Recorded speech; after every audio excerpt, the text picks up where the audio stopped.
ఎన్ని రోజులు అవుతుంది నువ్వు ఇలా పోసి కమ్సే కమ్ నెల రోజులు అవుతుంది. నేను ఎత్తి మళ్ళా తడిచిన ఇటు బయట పోసినా అటు పోసిన.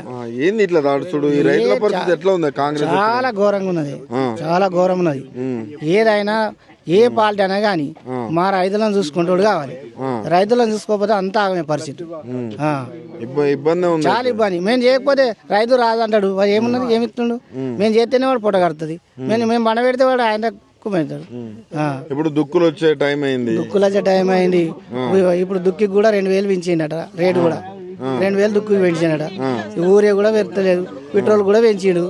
మళ్ళీ దున్నడానికి ట్రాక్టర్ కూడా తిట్టి వాళ్ళు పెంచుతారు. వాళ్ళు డీజిల్ పెంచినాక వాడు పెంచకు. ఓట్లకైతే రేటు తగ్గుతుంది. అవి ఒడ్లు కొనుడే లేదు, ఇంకా రేటు తగ్గుడు లేదు, కొనుడు కూడా లేదు. అంతో ఎంతో ఆ ముసలైన కష్టపడ్డాడు. మాకింత గోదాములు కట్టిండు. ఆ గోదాములలో కూడా వాళ్ళు వేసుకుంటలేరు. ఆయన పోయిండా మరి ఇట్లా వేసుకోపోతే ఎట్లా? చాలా కష్టమైన పరిస్థితి, చాలా కష్టమైన పరిస్థితి. రైతులు మార్పు అన్నారు, ఏ మారు లేదు.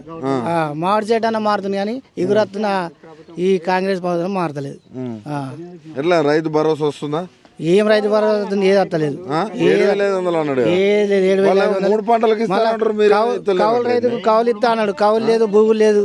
కౌలు రైతు ఇస్తా అన్నాడు. ఇప్పుడు మాకు బతకలేక కౌలు పట్టుకుంటువి.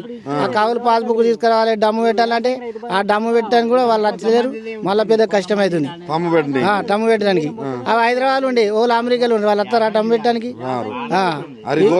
గోస, ఈ గోస చెప్పరాని గోస, పరిస్థితి చెప్పరాని పరిస్థితి.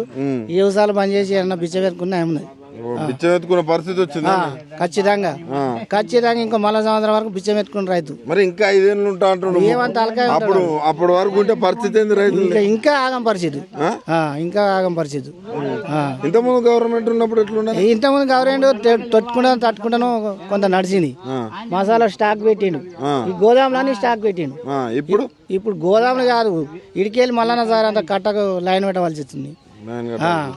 లారీలు జీవితకాలంలో ఎప్పుడైనా చూసినా ఇట్లాంటి ప్రభుత్వం? ఇట్లాంటి ప్రభుత్వం చూడలే. ఉమ్మడి ఆంధ్రప్రదేశ్ లో కూడా లేదు. ఇట్లా డేంజర్ పరిస్థితి. ఏదో మాకు ఇంత ముత్తంరెడ్డి ఉండగా ఇంత చేసిండు. ఆయన ఇంత మెరుగు వెళ్ళిపోయింది కానీ ఇక ఆయన పోయినాక ఇంకా మమ్మల్ని మొత్తం మళ్ళా సారా తొక్కేసారు.